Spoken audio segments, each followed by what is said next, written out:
कल प्रधानमंत्री जी ने अपने भाषण में विपक्ष के बारे में बोला था कि विपक्ष आंदोलन की बात कर रहा है, मगर जो कृषि कानून है उनके कंटेंट के बारे में और उनके इंटेंट के बारे में विपक्ष नहीं बोल रहा है। तो मैंने सोचा आज प्रधानमंत्री जी को खुश करें और जो 3 किसान के बिल हैं, खेती के बिल हैं, उनके कंटेंट का और इंटेंट का की बात करें। हाँ, बजट पे बोलेंगे। आप शांत हो जाइए प्लीज। मालूम है किसान का मुद्दा भी बजट का मुद्दा है, आप उनका आदर कीजिए।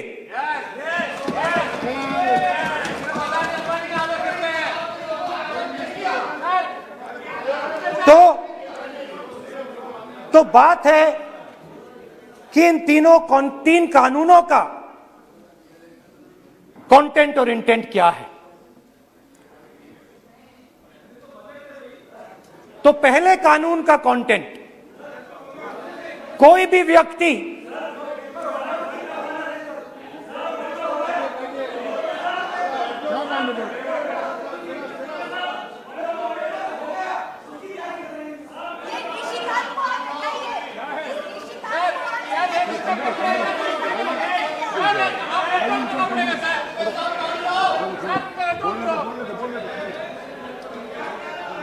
तो पहले कानून का कंटेंट क्या है? पहले कानून का कंटेंट है कि कोई भी व्यक्ति देश में कहीं भी कितना भी अनाज, सब्जी, फल खरीद सकता है, जितना भी खरीदना चाहता है खरीद सकता है। तो अगर खरीदी देश में अनलिमिटेड खरीदी होगी तो मंडी में कौन जाएगा? मंडी में कौन जाके खरीदेगा? तो पहले कानून का कंटेंट मंडी को खत्म करने का है। इसका लक्ष्य मंडी को खत्म करने का है। दूसरे कानून का कंटेंट क्या है कि बड़े से बड़े उद्योगपति जितना भी अनाज, जितना भी फल, जितनी भी सब्जी स्टोर करना चाहते हैं वो स्टोर कर सकते हैं, कोई लिमिट नहीं, जितना वो होल्ड करना चाहते हैं कर सकते हैं। दूसरे कानून का कंटेंट एसेंशियल कमोडिटीज एक्ट को खत्म करने का। दूसरे कानून का कंटेंट जमाखोरी को अनलिमिटेड तरीके से हिंदुस्तान में चालू करने का। अब तीसरा भी कानून है। तीसरा कानून का कंटेंट जब एक किसान hello talk talk cab at your service sir. जब आपके साथ हो टॉक तो फिर आप कैसा कर सकते वॉक? आए टॉक, बोलो और चलो। हिंदुस्तान के सबसे बड़े उद्योगपति के सामने जाकर अपने अनाज के लिए, अपनी सब्जी के लिए, अपने फल के लिए सही दाम मांगे तो उसे अदालत में नहीं जाने दिया जाएगा। तीसरे कानून का कंटेंट आपको याद होगा,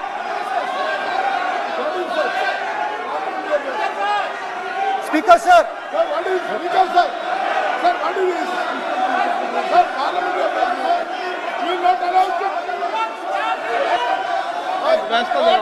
डरते क्यों? सुनो, तू हिलिया सब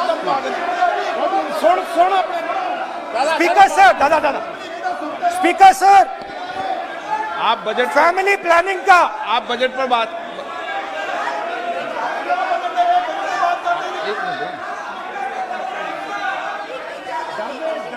आप सर, बजट सालों पहले फैमिली प्लानिंग का एक नारा था, आपको याद होगा, हम दो हमारे दो। अब मैं इंटेंट की बात करता हूं, कानून के इंटेंट की बात। आज क्या हो रहा है, जैसे कोरोना दूसरे रूप में आता है, वैसे ही ये नारा दूसरे रूप में आया है। आज इस देश को 4 लोग चलाते हैं। आप बजट पर चर्चा कर लें। बजट पे कर रहा हूं सर, बजट पे आ रहा हूं। 4 लोग चलाते हैं, हम दो बता दिया। और हमारे दो। जैसे उस टाइम नाम सब जानते हैं, नाम सब जानते हैं। नो आप बोलो। आप डिस्टर्बेंस मत हम करिए। दो हमारे दो। ये किसकी सरकार है? हम दो हमारे दो की। माननीय सदस्य इधर। तो आप आसन को पहले संबोधित करें। कानून का इंटेंट बताता हूं। आप आसन को संबोधित करें। पहले कानून का इंटेंट माननीय सदस्य आप आसन कि को हमारे संबोधित दो करें। मित्रों में से एक जो सबसे बड़ा मित्र है, उसको पूरे हिंदुस्तान के अनाज, फल और सब्जी को बेचने का अधिकार। यह है पहले कानून का इंटेंट। नुकसान किसका होगा? नुकसान ठेले वालों का होगा, नुकसान छोटे व्यापारियों का होगा, नुकसान जो लोग मंडी में काम करते हैं, लाखों लोग, उनका होगा। अब चलिए दूसरे कानून की इंटेंट की बात करते हैं। दूसरा कानून का इंटेंट दूसरे मित्र की मदद करने का है। दूसरे मित्र को पूरे देश में अनाज, फल और सब्जी की स्टोरेज की मोनोपोली दी जा रही है। आज दूसरा मित्र 40% हिंदुस्तान का अनाज अपने साइलों में रखता है। ये कांग्रेस पार्टी की बैठक नहीं है, ये सदन है। फल और सब्जी अगर बजट में चल साइलोज में रखेगा। ये सभा नहीं है। प्रधानमंत्री कहते हैं सर मैं आया ऑप्शन मैं अध्यक्ष जी आपको कहना चाहता हूँ, जब आपने बजट के लिए चर्चा के लिए पुकारा, मैं बता रहा हूँ, एक मिनट बैठिए। माननीय सदस्य, आज बजट पर चर्चा है, मैं आग्रह करता हूँ। प्रधानमंत्री कहते आप बजट पर हैं ही कि अपनी बात मैंने कर रहे हैं। ऑप्शन दिया है। हाँ, आपने ऑप्शन दिया है। 3 ऑप्शन दिए हैं। पहला ऑप्शन भूख, दूसरा ऑप्शन बेरोजगारी, तीसरा ऑप्शन आत्महत्या। ये 3 ऑप्शन आपने दिए हैं। अब देखिए मामला क्या है। मामला यह है कि हिंदुस्तान का सबसे बड़ा बिजनेस, सबसे बड़ा व्यापार एग्रीकल्चर का है। अब बजट 40% आबादी इस पे जीती है, इससे जीती है। 40 लाख करोड़ रुपए का धंधा है। इसमें किसानों को फायदा मिलता है,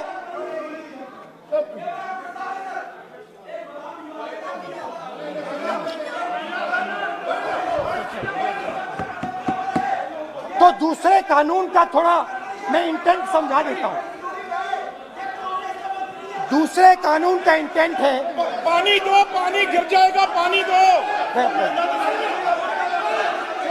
दूसरे कानून का इंटेंट है कि एक व्यक्ति को आप पूरे देश के अनाज की स्टोरिंग की मोनोपोली दे दो, और जब किसान अपने अनाज के लिए सही दाम मांगने जाएगा, तो जिसके पास स्टोरेज की मोनोपोली होगी वो मार्केट में अनाज डालेगा और किसान से कम पैसे में खरीद करेगा। और जब वही किसान कंज्यूमर बन के अपना ही माल खरीदने जाएगा, तो वही व्यक्ति अपने गोदाम से जब बजट पे चर्चा है सर, बजट पे चर्चा है, राष्ट्रपति अभी भाषण पे आपने चर्चा समाप्त कर दी, प्रस्ताव पास करके राष्ट्रपति जी को भेज दिया, अब उसी पे चर्चा करके राष्ट्रपति जी का भी और आपका भी अपमान कर रहे हैं सर, ये आपका भी अपमान कर रहे हैं, सदन का भी अपमान कर रहे हैं सर ये। कि इस देश की जो रीढ़ की हड्डी है, किसान, मजदूर, छोटे दुकानदार, व्यापारी, उस रीढ़ की हड्डी को तोड़ के टुकड़े टुकड़े करके दो मित्रों को दे दो। Sir rule 218 sir, rule 218 sir, rule sir, the debate on appropriation bill shall be restricted. The debate on appropriate bill shall be restricted to the matters of the public importance or administrative clausely employed in the grants covered by the bill, which have not already been raised while the relevant demands of grants were under consideration. I would like to remind him that he should restrict his speech to the budget. Number 2, and he is claiming that 40% of the groceries and other things, vegetables, they are kept in Adani's and Ambani's place. Let him prove that. Where from? He should place it on the table. He should place it on the table. Where can he get all these documents? Where statistics कहाँ से आए? इसको authenticate करना है. Record में नहीं जाएगी। चलिए बैठिए। आप बोलने दे रहे हैं क्या? सर आपने माइक बंद कर दिया। बोलने दीजिए। बैठिए। माइक बंद कर दिया सर आपने सर। बैठिए। आप क्यों डिस्टर्बेंस कर? आप बोलने दीजिए ना। आप कोई रूल बता रहे हैं क्या? आप कोई रूल बता रहे हैं? अधीर रंजन जी, अधीर रंजन जी, अधीर रंजन जी को बता जाए।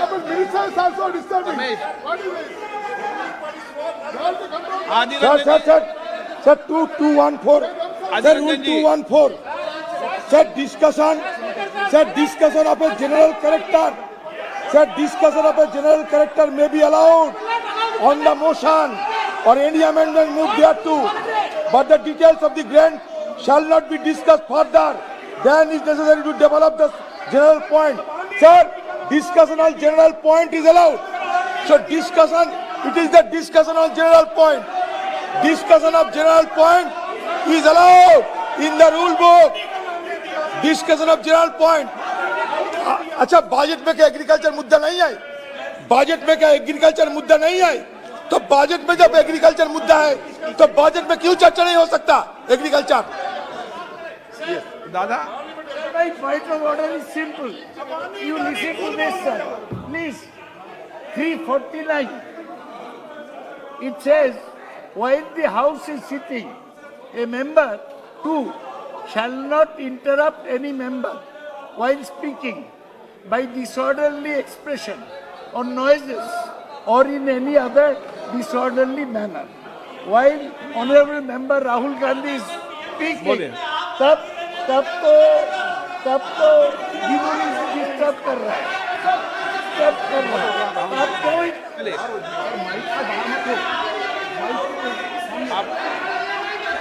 आज ये क्या कल नहीं था क्या? कल नहीं था?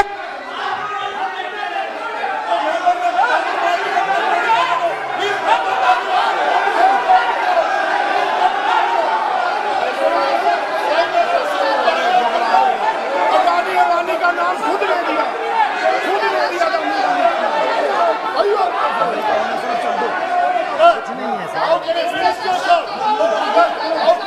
मिनिस्टर सर मंत्री शोर डाल रहे हैं। मंत्री, ऐसा कभी हुआ नहीं, मंत्री भाग रहे हैं, रूल बुक ढूंढ रहे हैं।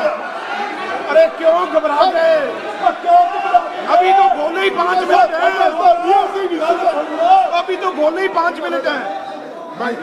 तो हम दो हमारे दो,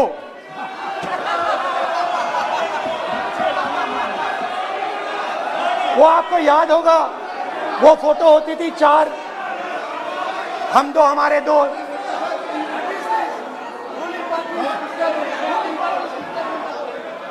क्यूट से चेहरे थे, सुंदर सुंदर चेहरे, मोटे मोटे चेहरे, हम दो हमारे दो। खैर, इससे होगा क्या?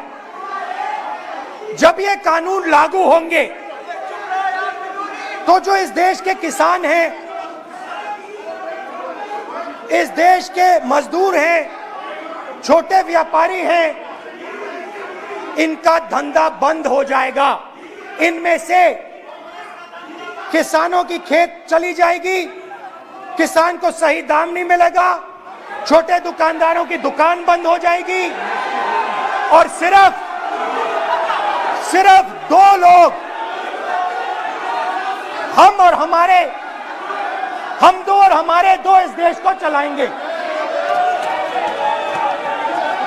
हिंदुस्तान का फूड सिक्योरिटी का सिस्टम है वो नष्ट हो जाएगा और पहली बार सालों बाद एक बार फिर पहली बार हिंदुस्तान के लोगों को भूख से मरना पड़ेगा। रूरल इकोनॉमी नष्ट हो जाएगी और ये देश रोजगार नहीं पैदा कर पाएगा। ये नई चीज नहीं है, ये आप मत सोचिए कि ये नया अटेम्प्ट है, पहला अटेम्प्ट है। ये पहला नहीं है, ये काम प्रधानमंत्री ने हम दो हमारे दो के लिए पहले नोटबंदी में शुरू किया था। पहली चोट नोटबंदी थी। आइडिया क्या था? गरीबों से, किसानों से, मजदूरों से उनका पैसा लो, बैंक में डालो और हम दो हमारे दो के जेब में डालो।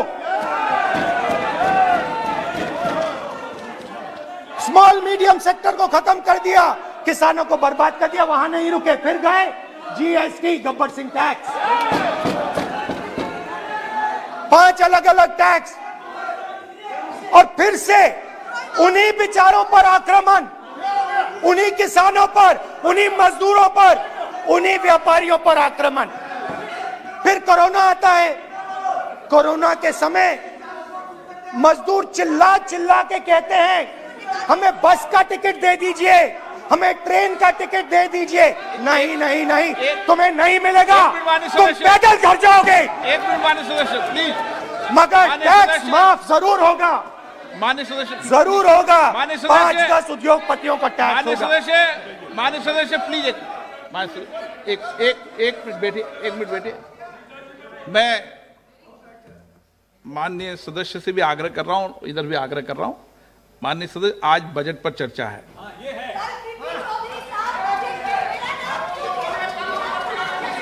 चलो चलाओ। मैं आ रहा हूं सर बजट पे, सर मैं आ रहा हूं बजट पे। मैं सर 5 मिनट में बजट पे आ रहा हूं। मैं फाउंडेशन लगा रहा हूं अभी, फाउंडेशन।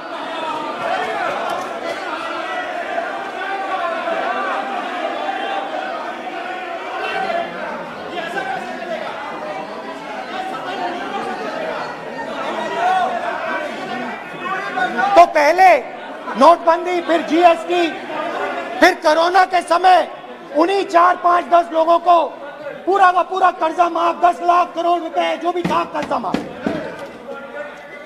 मगर हुआ क्या? हिंदुस्तान का रोजगार का जो सिस्टम है, जो स्मॉल एंड मीडियम इंडस्ट्री है, वो खत्म हो गई। आज ये देश रोजगार नहीं पैदा कर सकता है, सीधी सी बात। और आज नहीं, कल भी ये देश रोजगार नहीं पैदा कर पाएगा, क्योंकि आपने इस देश की रीढ़ की हड्डी तोड़ दी है। किसान की, मजदूर की, छोटे दुकानदार की, स्मॉल मीडियम बिजनेस की रीढ़ की हड्डी तोड़ दी।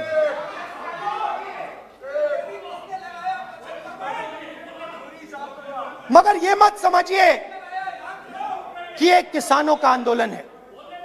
ये किसानों का आंदोलन नहीं है। आपको बात अभी समझ नहीं आई है। ये देश का आंदोलन है और ये किसान सिर्फ रास्ता दिखा रहा है।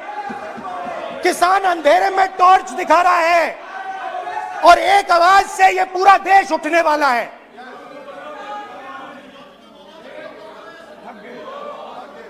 पूरा देश एक आवाज से हम दो हमारे दो के खिलाफ उठने जा रहा है।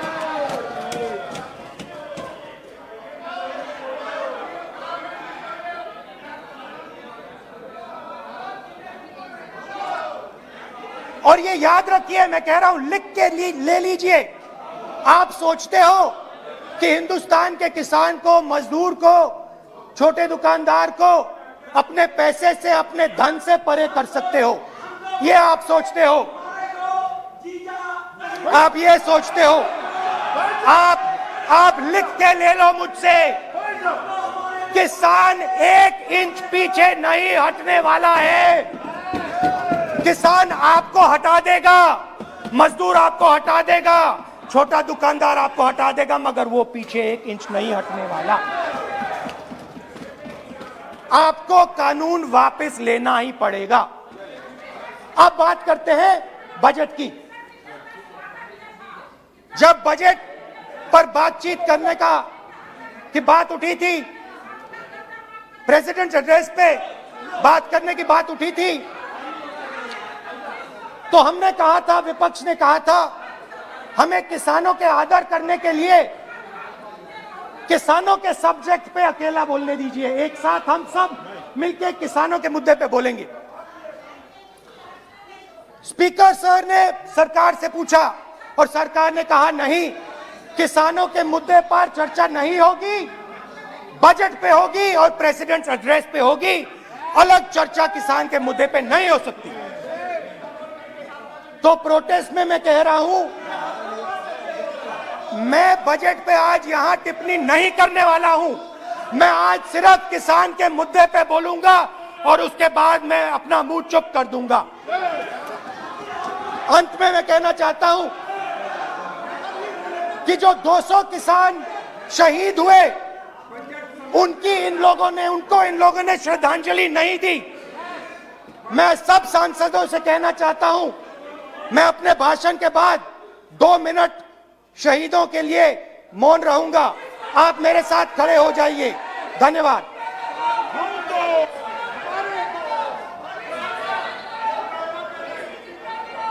अरे भाई, एक भी ऑटो नहीं रुक रहा। अरे तो कैब बुक करना। भाई मेरे पास बैलेंस नहीं है। मेरे पास स्मार्टफोन नहीं है। ये कैब बुक करने के वास्ते स्मार्टफोन की जरूरत नहीं है। टॉक ट्रेवल्स बोल के नई कंपनी लॉन्च हुई। अगर स्मार्टफोन है तो ऐप से बुक कर लो। तुम्हारे जैसा अगर डब्बा फोन है तो नंबर मिला लेना। Hello talk.